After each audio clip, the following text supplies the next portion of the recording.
Hello and welcome to Coffee with Dr. Carla. I'm Dr. Carla and I am so glad that you're here with us today. I should say me, I guess the viewing audience, kind of like this royal us, or royal we. But today my goal is to talk about some mental health issues and then hopefully start to work at breaking down the stigma that surrounds them. I was listening to a podcast. I thought it was one, maybe it's another, who knows. I have a handful that I like to rotate through. But on one of them, they were interviewing this lawyer from New York that was talking about the fact that when it came to defining consent in regards to sexual assault and rape, every state did it differently, and that there was no consistency from state to state. And I thought, oh, that's interesting, And again, I think I know things, and I do my research, and as I'm working with clients, I have different resources available. And so when I heard that, I was like, okay, that's crazy. So, the more I listened, the more I realized just how much of a problem this is. And so today I want to talk a little bit about that inconsistency. And you might be thinking, okay, so the definitions are a little bit different. It's more than that, right? And so I just went on to RAIN's website and I put in consent laws, and they have a comparison thing, and so they have a set of questions that they used in this comparison model, and they answer that question for each of the states that you put in. So since we're in Illinois, I put in Illinois, and I just wanted to see what our laws were, or how our laws stand up to the model that they're encouraging. And they're like, oh, you got to compare it to at least two other states. So I'm like, all right, I'll compare it to Hawaii and Iowa. Random, right? And so the first question that they ask as they look at the laws around sexual assault and rape and the consent laws is, how is consent defined? So Hawaii, it's not defined. Okay. Now, they talk about a bunch of other stuff here, but it's not defined. Consent is not defined. Iowa, it's not defined. Thankfully, Illinois, they define it as consent means a freely given agreement to the act of sexual penetration or sexual conduct in question. Lack of verbal or physical resistance or submission by the victim resulting from the use of force or threat of force by the accused shall not constitute consent. The manner of dress of victim at the time of offense shall not constitute consent. So they have a definition, right? But of the two states I pulled up, they did not. Okay, that's problematic to me. The next question they asked is, does the definition require freely given consent or affirmative consent? Hawaii, it's not in the statute. Iowa, nope. And Illinois, yes. It requires freely given agreement to the act of sexual penetration or sexual conduct in question. Right? And I just literally randomly picked these because Hawaii and Iowa were close to the list for Illinois. I'm sure I can go in there and list a whole bunch of other ones, right? The next question is, at what age is a person able to give consent? In Hawaii, it's 16. In Illinois, it's 17.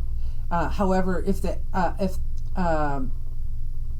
actor is 17 years of age or older and holds a position of trust, authority, or supervision in relation to the victim, then the age of consent is 18. So basically that means that age of consent is 17. However, if the person who is creating, like two 17-year-olds, let's say, then if one perhaps is the supervisor at at the McDonald's or whatever, then and the supervisor's the one who is pushing for the sex and the other one is not, then it's no longer 17, it's 18. Okay. And in Iowa, it's 16. So I find that interesting. I do like all the research I have found that says that kids cannot give consent to sex, which I fully agree, because all too often when I work with young people who have lost their virginity at an early age, it's all about, but it felt good. Or, if I didn't, he would leave me, he wouldn't love me. And so, to not have that reasoning capacity to understand like what it means to be sexual with somebody else is really important. And also, more times than not, I feel like there's coercion happening and it's not freely given. So I'm glad to hear that it's the case, but I will also tell you that even though I know of plenty of people who lost their virginity below the age of consent, nothing was ever done to follow up on it because there's a lot of shame going on and things to that nature.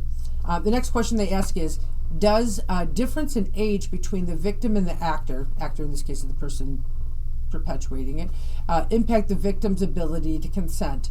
So in Hawaii, it's the age difference does matter.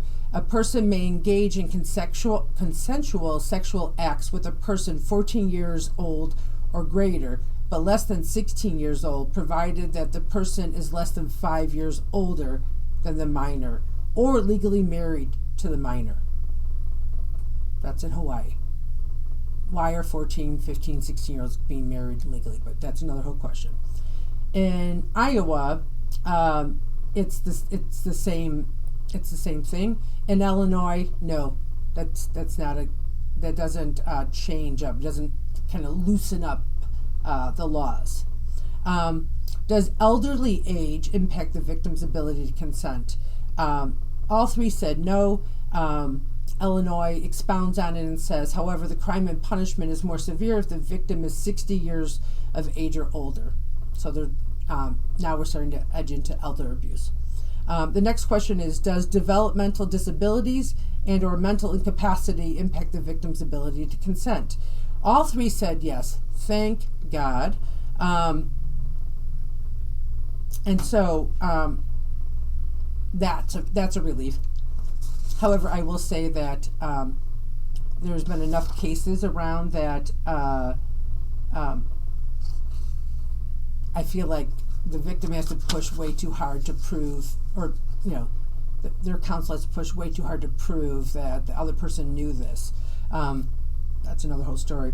The next question is, does physical disability, incapacity, or helplessness impact the victim's ability to consent? So Hawaii and Iowa said yes. A person commits a sex crime if the person subjects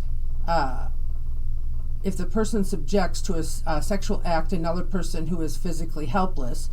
Illinois says no. However, the crime and punishment is more severe if the victim is a person who has physical disabilities. So there's not a, again, as you're seeing, there's no consistency here at all. Does consciousness, the fact that we even have to ask this, does consciousness impact the victim's ability to consent? Thankfully, they all said yes. Does intoxication impact the victim's ability to consent? All three said yes. Does the relationship between the victim and the actor impact the victim's ability to consent? All of them said yes. Thankfully, that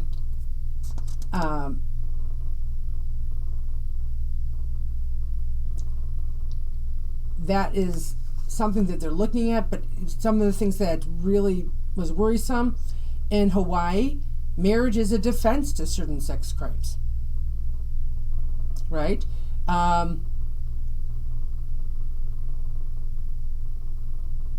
Illinois defines more clearly like where the crimes are, and so this is they're saying people who cohabitate, such as husband and wife, they're not considering it abuse. So that's problematic, because we know that if we're giving consent, right, and we're constantly giving consent and we're checking in, then there's times where if I don't want to have sex and my partner does and they coerce me into it, it is not consent. Next question is consent a defense to sex crimes? Yes. Hawaii says, but as to certain sex crimes, children under the age of 14 or persons who are mentally defective, mentally incapacitated, or physically helpless are unable to consent to sexual activities regardless. Illinois says consent is a defense to sexual or criminal sexual assault under certain statutes, and Iowa says, but yes, but not as to statutory rape. And so again, that's, this is not clear cut, which makes it really sad. Is voluntary intoxication a defense to sex crimes? Hawaii and Illinois said no. Iowa says, well, it depends. It depends. And so there is a movement to get consistent definition, to have all those questions answered in a way that makes some sense, so that it's a universal thing throughout the United States. And so if you ever wonder why victims of sexual assault and rape hesitate to come forward, there's no consistencies in the law. And even though Illinois has a pretty decent law in the way it's laid out, it says that they don't victim blame, but I know in the courts there's a lot of victim blaming still happening, right? So just because the law's there doesn't mean that the system is holding it upright. So if you are one of these victims, please know, please know that it's not your fault. You didn't do anything wrong. And I hope that you're getting help in one place or another. It's so very important. So remember, you can change your thoughts, discover your potential, and transform your life by focusing on your overall well-being. So until next time, keep working on being the best you possible.